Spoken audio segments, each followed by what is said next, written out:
A cold winter day in 1945, the guns had fallen silent across Europe.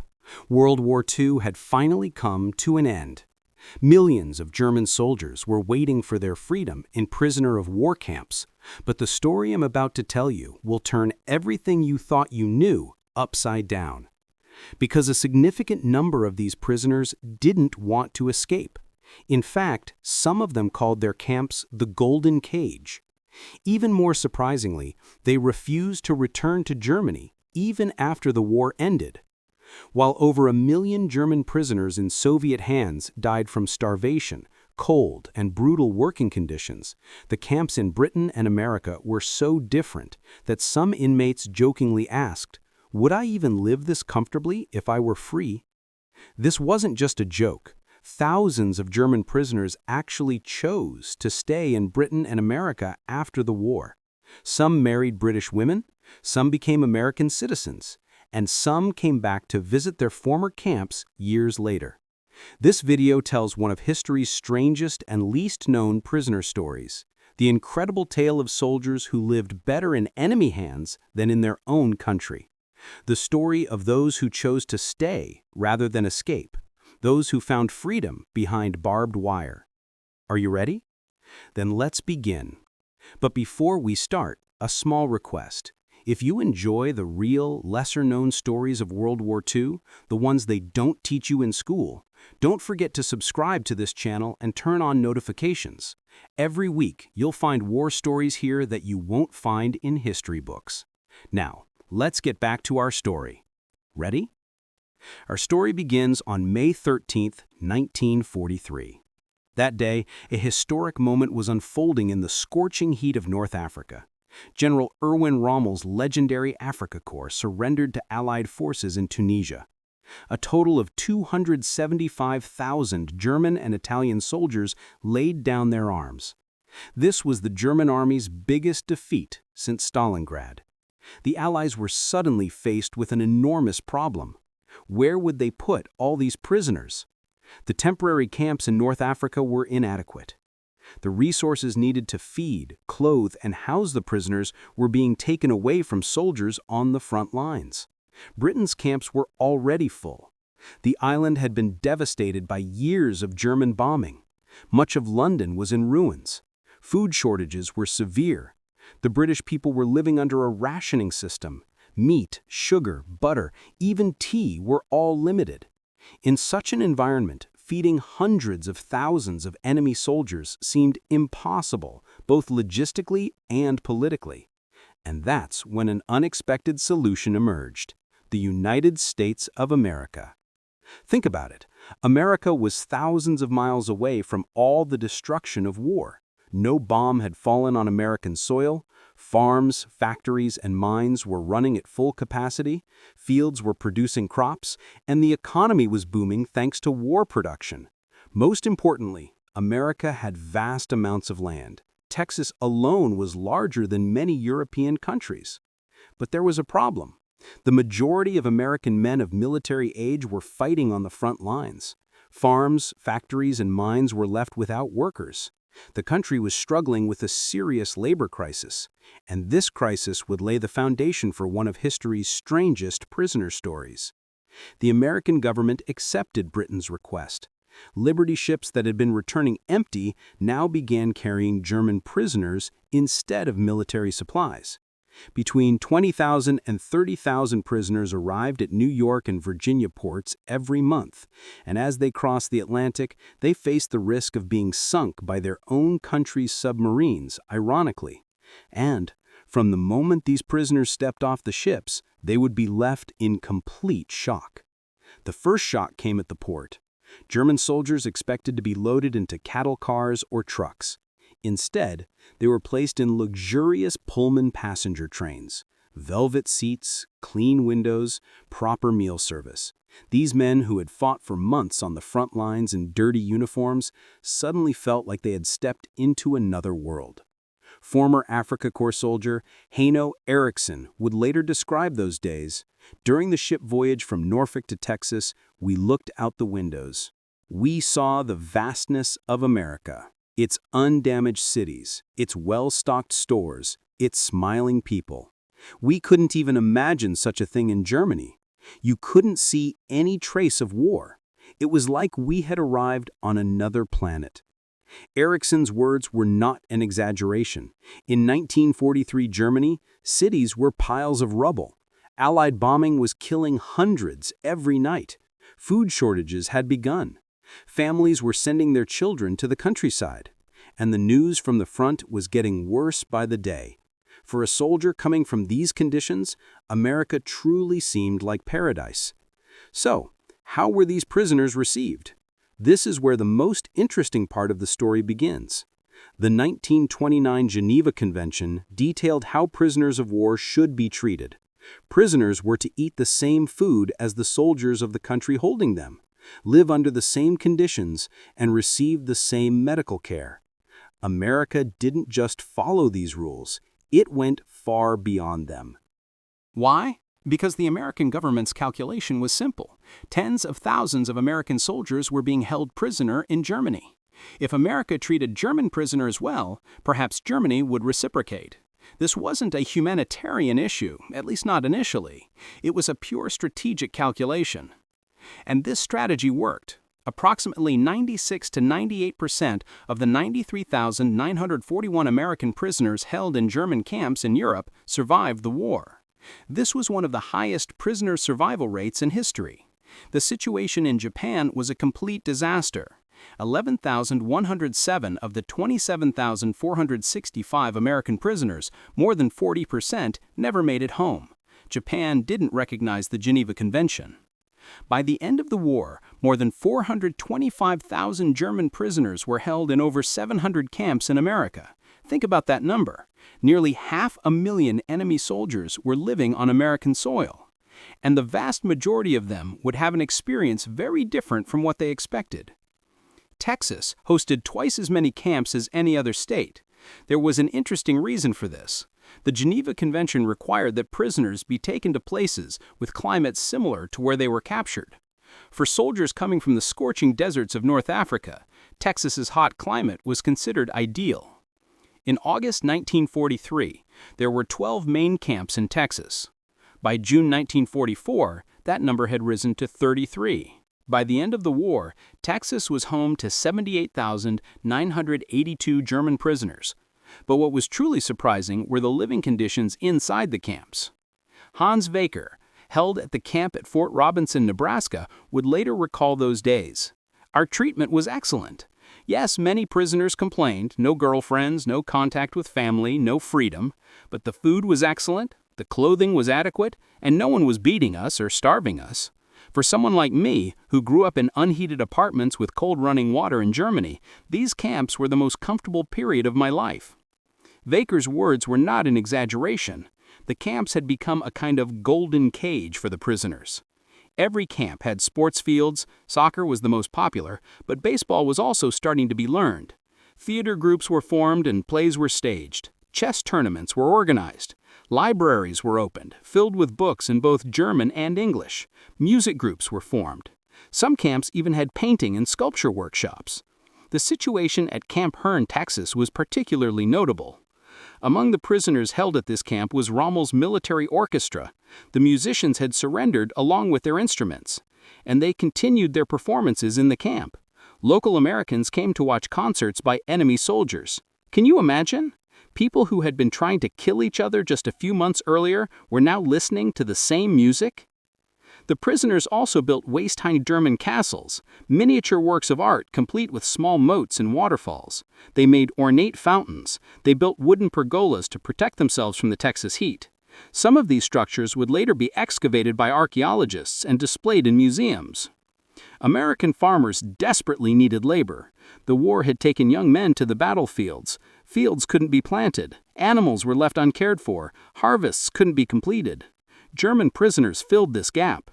They baled hay in Nebraska, picked cotton in Texas, harvested oranges in California, and cut wheat in Kansas. Under the Geneva Convention, they were paid for their work. 80 cents a day, about $15 in today's money. They received this money in the form of special coupons, because real money could be used in escape attempts. They could spend the coupons at camp canteens: cigarettes, candy, toothpaste, shaving supplies, writing paper, even Coca-Cola. And it was at this point that a nickname was born among local Americans: Fritz Ritz. Fritz was a nickname used for Germans at the time. Ritz was a reference to the Ritz-Carlton, the world's most luxurious hotel chain. Put them together, Fritz Ritz, a luxury hotel for Germans. From Texas to Michigan, from Nebraska to Alabama, many communities began calling their local prisoner camps by this name. While American citizens were living under strict rationing, waiting in line for meat and sugar, German prisoners were eating 3 regular meals a day, playing sports, receiving education, and even getting a weekly beer ration. Yes, you heard that right. In some camps, prisoners were given beer once a week. This situation, as you might imagine, caused serious outrage. Hundreds of letters poured into the American government every week. Many demanded that the prisoners be killed immediately. "My son is fighting on the front lines while these Nazis are living comfortably here," wrote one mother. "We're feeding the men who killed my husband," cried one widow. But the government strategy didn't change. It was worth this compromise for the American prisoners in Germany. A public opinion poll conducted in November 1943 revealed an interesting result. 74% of Americans blamed the German government, not the German people, for the war. This attitude was also reflected in the atmosphere of the camps. Most American guards and farmers understood that the young German soldiers in front of them were mostly conscripts who didn't want to fight. Nebraska farmer Kelly Holtis recalled the days he worked with prisoners in 1943. They were working across the road, 10 or 11 of them. They were stacking hay, working in the sugar beet fields, doing all kinds of work. At first we were a bit nervous. You thought, Nazi, but when you worked shoulder to shoulder with them, you got to know them. They were people just like us. They missed their homes, their families. Most of them didn't even want the war. Another farmer named Kerr said, "One prisoner told me, 'I love it here because no one is shooting at me.' At that moment, I understood that these men weren't heroes or anything. They were just young men trying to survive." The situation in Britain was similar. Toward the end of the war, more than 400,000 German prisoners were held on British soil. In September 1946, this number peaked at 402,200 German prisoners. Think about it. At that time, many British cities had smaller populations than this. The British initially didn't want to bring German prisoners directly into the country. During the 1940 Battle of France, there were fears of invasion and Fifth Column activities. For this reason, the first German prisoners were sent to Canada. This policy continued until 1944. Italian prisoners received different treatment. They were seen as more docile and not committed to fascism. After Italy's surrender in 1943, Italian prisoners were offered cooperator status. Those who accepted gained more freedom and privileges. The large influx of German prisoners began after the D-Day landings in June 1944. The flood of prisoners from Normandy quickly filled British camps. By March 1945, 70,000 German prisoners were working in Britain. And the British, like the Americans, adhered strictly to the Geneva Convention. Starting from Christmas 1946, the rules became even more relaxed. German prisoners were allowed to visit British homes. Local families could borrow prisoners from the camps and invite them to Christmas dinner. And at this point, something unexpected would begin to happen. Friendships were formed. Romantic relationships blossomed. Some British women wanted to marry German prisoners. Think about it. Just a few years earlier, these men had been transporting fuel to the planes that bombed British cities. Now they were drinking tea in British homes and dancing with British women.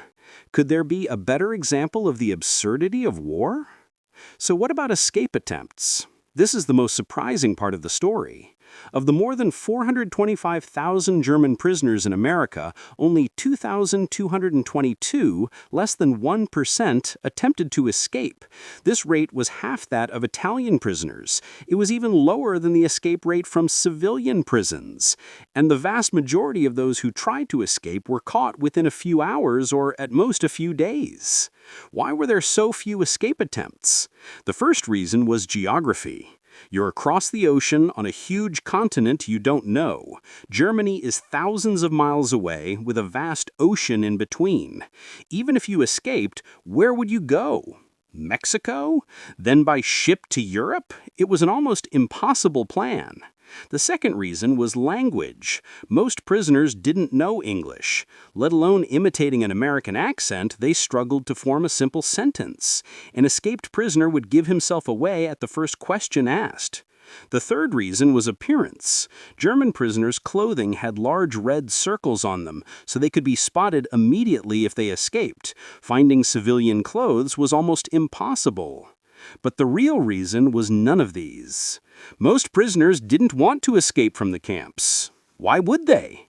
One prisoner put it this way: "No one is shooting at us here, we're well fed, we have clean beds. What would happen if I returned to Germany? Bombed cities, hunger, maybe being sent back to the front. It makes more sense to stay here." Another spoke more directly. Escaping from the camp was actually easy. Security wasn't that tight. But what was I going to do if I escaped?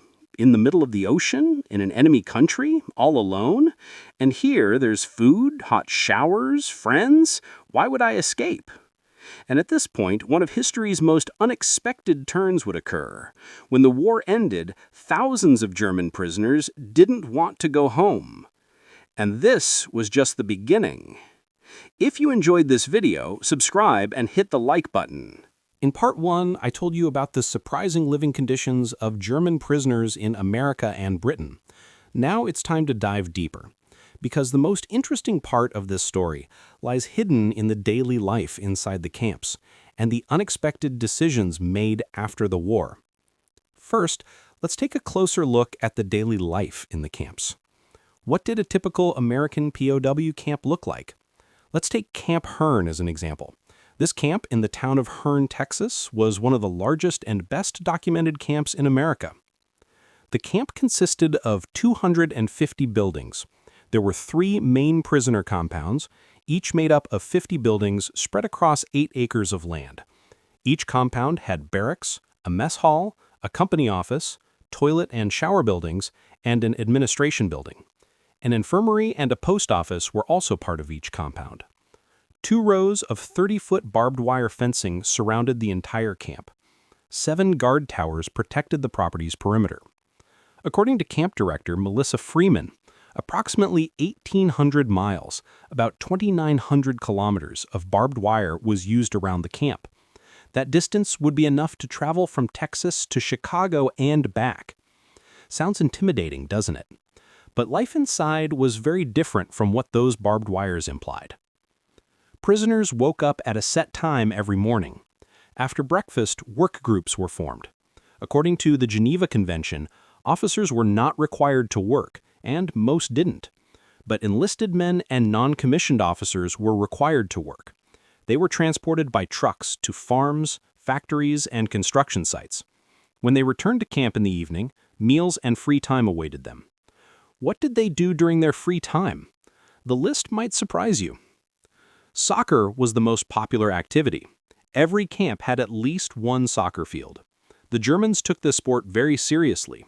Intra-camp leagues were formed, matches were organized, and in some camps, bleachers were even built. American guards initially found this strange game played with feet odd, but over time, they started watching too. Theater groups were formed. Prisoners wrote plays among themselves, sewed costumes, built sets, and staged performances. The theater building constructed at Camp Hearn hosted shows for both prisoners and camp officials. The front row was always reserved for camp officials. Think about it.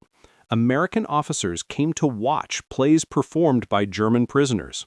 In the middle of a war, enemies sat in the same theater. Music also held an important place. As I mentioned earlier, Rommel's military orchestra was housed at Camp Hearn. These professional musicians gave regular concerts at the camp. Local Americans were also invited to these concerts. In one incident, in 1944, the orchestra refused to play for American Independence Day celebrations because the American flag was waving behind them. The camp commander removed the flag and the orchestra played. This incident caused a minor scandal, but the music continued. Education was also an important part of camp life. English classes were offered in many camps. This was the most popular class. Mathematics, history, geography, and even university-level courses were offered. The University of Michigan and the University of Wisconsin provided correspondence education programs to prisoners. At Camp Hearn, Baylor University offered courses in agriculture, stenography, and foreign languages to prisoners. Think about it. American universities were educating enemy soldiers. This was an unprecedented situation in the history of war. Arts and crafts were also widespread. Prisoners created incredible works during their free time. Germans at Camp Hearn built waist-high miniature German castles. These castles were decorated with real moats, small waterfalls, and clay figurines. One of them, named Berg Schwanstein, still stands and is displayed in a museum. Prisoners also made snakeskin wallets, wooden furniture, carved ornaments, and metal crafts. They sold or gifted some of these items to local Americans. What about the food? The Geneva Convention required that prisoners be fed the same quality food as the soldiers of the holding power. America followed this rule, and then some. The daily calorie intake was around 2,000, much better than the civilian population in Germany. Meat, vegetables, bread, and even desserts were on the menu. In some camps, a weekly beer ration was provided. This situation caused serious outrage among the American public. While American families lived under a rationing system and waited in line for meat and sugar, enemy soldiers were eating regular meals. Letters poured into newspapers. Why are we feeding these Nazis? But the government didn't change its policy. Now I want to tell you some individual stories, because these stories best reflect the true atmosphere of the camps. Heino Eriksson's story is particularly notable. Eriksson was brought to Camp Hearn in 1943 when he was only 19 years old. He was 9 when Hitler came to power. At age 10, he was forced to join the Young Folk organization. At 14, he moved up to the Hitler Youth. In Germany, attending education classes every weekend was mandatory. These classes were deliberately scheduled to conflict with church hours. Eriksson fought in the Afrika Korps and surrendered in Tunisia. When he crossed the Atlantic and arrived at Camp Hearn, he saw a different world for the first time in his life. Years later, he would say, "I learned what freedom meant in a prisoner camp. I had no idea what America was like before I became a captive." But not everything was rosy at Camp Hearn. The biggest danger in the camp came not from Americans, but from other German prisoners. Among the prisoners were fanatical Nazis, still loyal to Hitler. These men had established a secret terror organization within the camp. They published a secret bulletin called Die Mahnung, the warning. They targeted prisoners who criticized Nazism or got too close to Americans. In December 1943, a tragic incident occurred. A German prisoner named Hugo Kraus had reported Nazi activities in the camp to American authorities. Kraus had actually grown up in America, then returned to Germany and joined the army due to compulsory military service. He was assigned as an interpreter because he knew English, and he openly criticized the Hitler regime. One night, after lights out, 7 men attacked Kraus in his bed. They beat him with pipes, clubs, and nail-studded boards. They cracked his skull, broke both his arms, and inflicted countless wounds on his body. The other prisoners in the barracks didn't dare help. Kraus died 6 days later. This murder shocked American authorities. The Nazi threat within the camps began to be taken seriously. One of the attackers, Gunther Meisel, eventually confessed.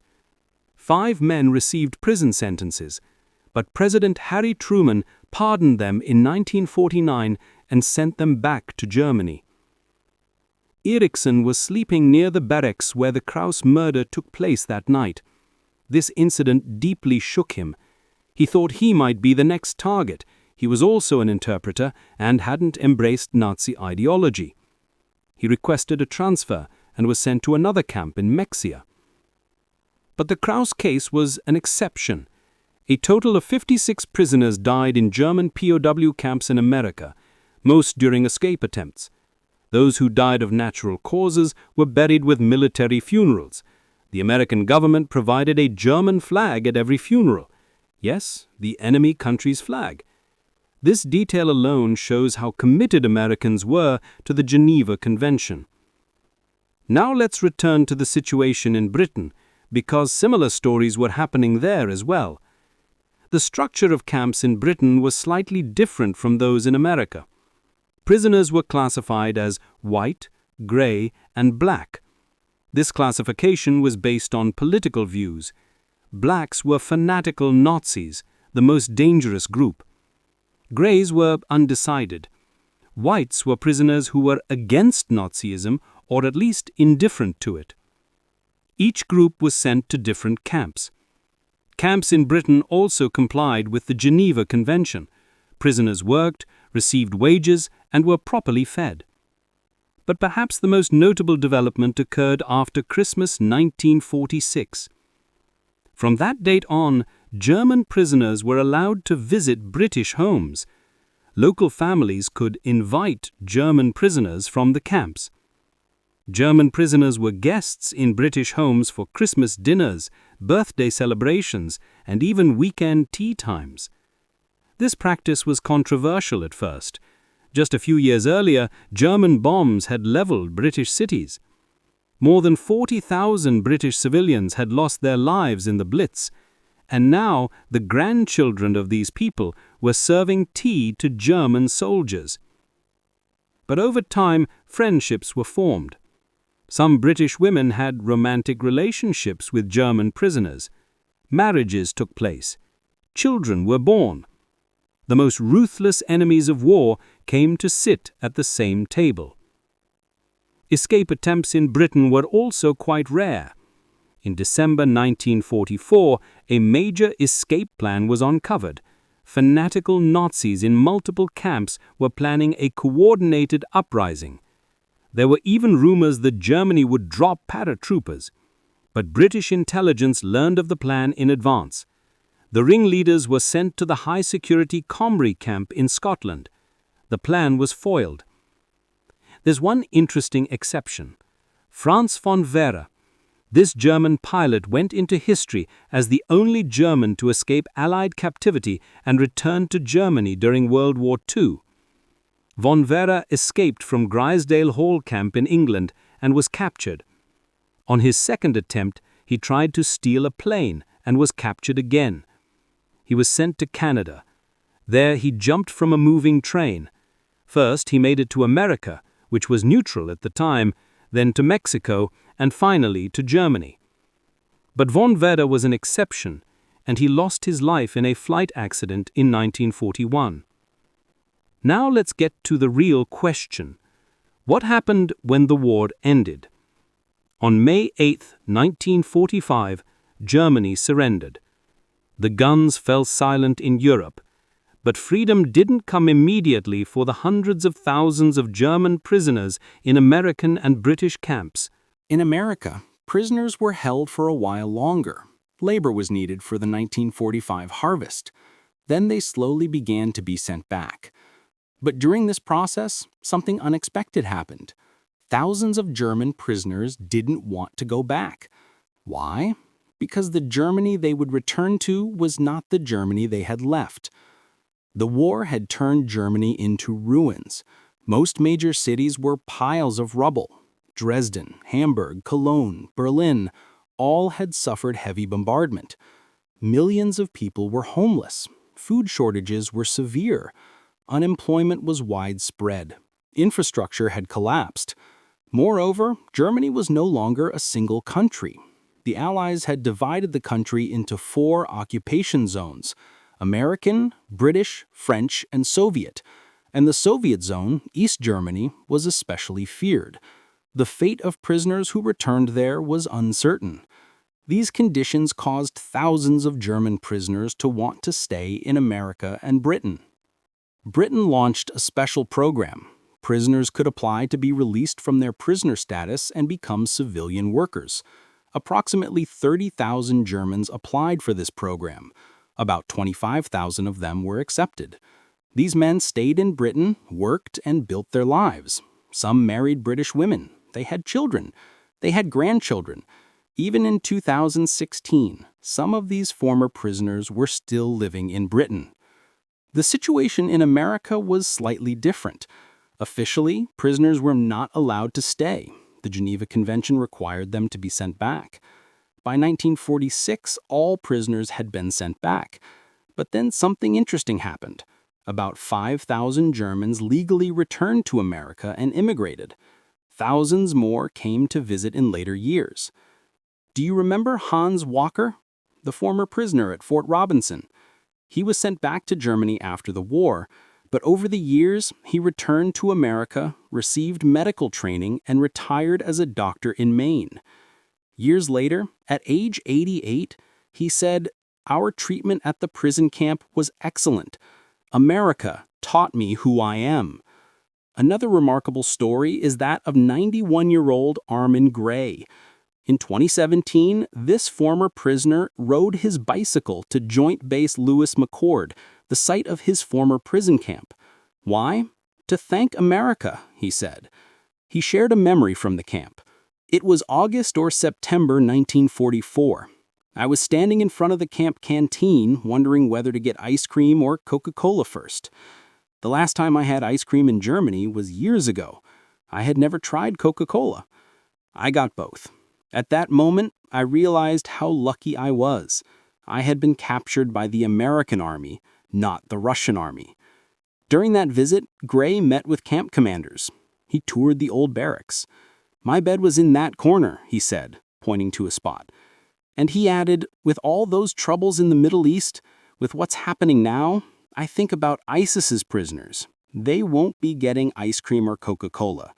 The treatment I received here was better than I could have gotten anywhere else." Oskar Wagner's story is also unforgettable. Wagner was held at the Eaton camp in Indiana. He was sent back to Germany after the war, but later he obtained permission to immigrate to America and settled in Delaware County, the area where his former prison camp was located. He lived there for decades. He actively worked at the local Kiwanis Club's Christmas tree sales. In 2008, at age 92, he said in an interview, "I've never felt as grateful as I feel right now." Gerd Cruz had fought as an artilleryman in the Afrika Korps. He was captured and sent to America. When the war ended, he was returned to Germany. But what he saw when he returned shocked him. "When I set foot on German soil and saw what had happened, I immediately wanted to go back," he said. And he did. He married an American woman, started running a farm, and spent the rest of his life in America. Frida Gudica was also interesting. Her husband, Heinrich, had been held prisoner in American camps. After the war, they both immigrated to America. Together, they founded a manufacturing company and a retail store. Years later, Frida would say, "You can accomplish this here in America. I think this is the only place you can do it." These stories reveal the absurdity of war. People who had been trying to kill each other just a few years earlier were now living side by side in the same country. Enemies had become friends. Strangers had become neighbors. What about those who returned? Prisoners sent back to Germany faced a devastated country. Cities were piles of rubble. Families had been scattered. Finding work was almost impossible. Food shortages continued. But perhaps most interesting was the change that occurred in these prisoners' minds. They had spent years in America or Britain, witnessing democracy, individual freedoms, and freedom of the press up close. They had learned the lies of Nazi propaganda. They had seen the reality of the Holocaust from American newspapers and newsreels. Former prisoner Funke, speaking about the 80 former prisoner friends he corresponded with after the war, said that there was no need for any re-education in the camps. Thanks to the treatment we received, we all became convinced Democrats. This was perhaps one of history's most effective propaganda victories, one not with weapons, but with humane treatment. Has what I've told you so far surprised you? Then pause for a second and like this video. Your likes help us reach more people with these lesser-known historical stories. And if you haven't subscribed yet, Now is the perfect time. Now let's move on to the final part, because this story also has a dark side, and its consequences still echo today. Feel free to share your thoughts about this story in the comments. In the first two parts, I told you about the surprisingly comfortable lives of German prisoners in America and Britain, how the camps earned the nickname Fritz Ritz, and how thousands of prisoners refused to return home after the war. But this story also has a dark side, and in this final part we'll examine both that dark side and the legacy of all these events that extends to today. First, let's ask this question. Why did Americans and the British treat their enemies so well? The answer seems simple at first glance, the Geneva Convention. But the reality is much more complex. Yes, the 1929 Geneva Convention required humane treatment of prisoners. But not everyone followed this convention. Japan didn't recognize the convention. The treatment of American and British prisoners was barbaric. The Soviet Union also wasn't a party to the convention, and more than 1 million German prisoners died in Soviet camps. So why were America and Britain different?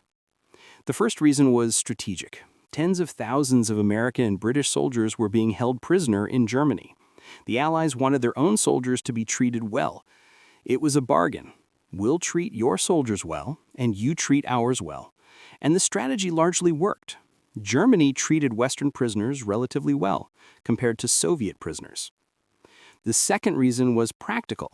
America was facing a serious labor crisis. The war had sent millions of young men to the front. Farms, factories, and mines were left without workers. German prisoners filled this gap. In 1944, the government earned $22 million in revenue from prisoner labor and estimated it saved $80 million. Prisoners were an economic asset. The third reason was ideological. America saw itself as the bastion of freedom and democracy. It was the defender of the civilized world against the barbarism of Nazi Germany. Mistreating prisoners would have damaged this image. The American government wanted to send the message, "We're not like them," to the world and to its own citizens. The fourth reason was psychological. The November 1943 poll had revealed that 74% of Americans blamed the German government, not the German people, for the war. Most Americans understood that the young German soldiers in front of them were conscripts who didn't want to fight. This empathy was also reflected in how they were treated. But now let's look at the dark side of the coin, because there is an irony in this story that cannot be ignored. While German prisoners were living in a golden cage in America, another group of people on the same soil was receiving very different treatment. American citizens. I'm talking about Japanese Americans. Following the Pearl Harbor attack, President Roosevelt signed Executive Order 9006. This order led to more than 120,000 Japanese Americans, most of them U.S. citizens, being taken from their homes and sent to internment camps. These people had committed no crime. Their only crime was being of Japanese descent. The conditions in Japanese American internment camps were much worse than German POW camps. Families were crammed into small barracks, there was no privacy, food was inadequate, and worst of all, these people were imprisoned by their own country despite their own citizenship. Now think about it. German prisoners, enemy soldiers, were living in comfortable camps, eating proper food, playing sports, and receiving education. At the same time, American citizens were being held in much worse conditions, just because they had the wrong ethnic background. This is considered one of the most shameful pages in American history.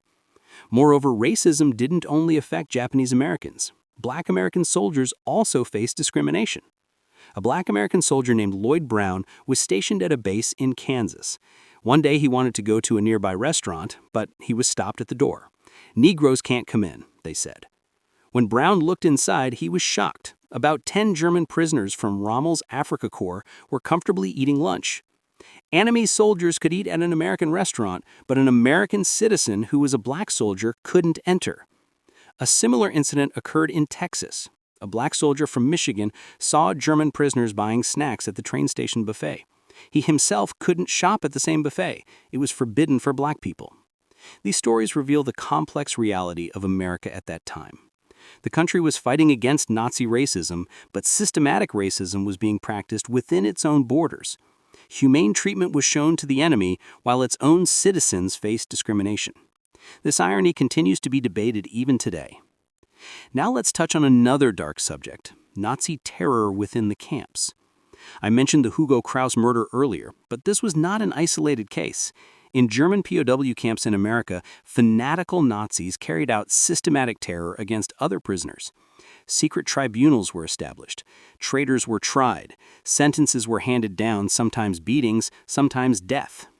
The Nazi group at Camp Herren was particularly organized. They published a secret bulletin called Die Mahnung. Even worse, they had infiltrated the camp's postal system. Camp Herren was the central hub where mail for all German prisoners in America was distributed. The Nazis used this position to censor anti-Nazi letters, send illegal messages, and track disloyal prisoners nationwide. William Garew's book, The 15, documents this dark period in detail. Murders committed by fanatical Nazis, strangling, beating, hanging, cost dozens of prisoners their lives. American authorities finally took action. 15 fanatical Nazis were brought before a military tribunal on murder charges. All were sentenced to death. When Germany learned of this, they threatened to execute 15 American prisoners in retaliation. In the end, 14 Nazis were hanged, and one had his sentence commuted by President Truman to 20 years in prison. These events revealed the dark truth behind the golden cage image of the camps. Yes, American authorities treated prisoners well, but inside the camps, a ruthless ideological war continued among the prisoners themselves. Now let's look to the future. What is the legacy of this story? First of all, this experience changed the lives of thousands of Germans. More than 30,000 former prisoners who stayed in America or Britain built their lives in their new countries. They became doctors, lawyers, businessmen, farmers. They started families. They contributed to society. Enemy soldiers transformed into citizens. Those who returned to Germany had also changed. They had witnessed democracy, individual freedoms, and open society up close. They had learned the lies of Nazi propaganda. This experience played a role in the reconstruction of post-war Germany. The influence of these former prisoners on West Germany's rebirth as a democratic country cannot be ignored. Those who stayed in Britain created a similar impact. Some continued to correspond with former camp friends. Some visited Germany years later, or their German friends came to Britain. Enemies of war became friends in peace. Perhaps the most powerful legacy of this story is what it says about human nature. War divides people into enemy camps. Propaganda demonizes the other. But close contact can tear down these walls. When American farmers worked shoulder to shoulder with German prisoners, they saw that the enemy was actually people just like themselves. British families discovered the same thing when they invited young Germans into their homes. Nebraska farmer Lucian would later say, "When you worked shoulder to shoulder with them, you got to know them. They were people just like us. They missed their families. Most of them didn't even want the war." This simple observation is perhaps the summary of the entire story. But this story doesn't just belong to the past. It has echoes in the present as well. During the debates about Guantanamo Bay detention camp in the 2000s, the German POW camps of World War II were frequently used as a reference. Some asked, "We treated even the enemy humanely back then, so why is it different now?" Others pointed to the differences in circumstances. The debate continues to this day.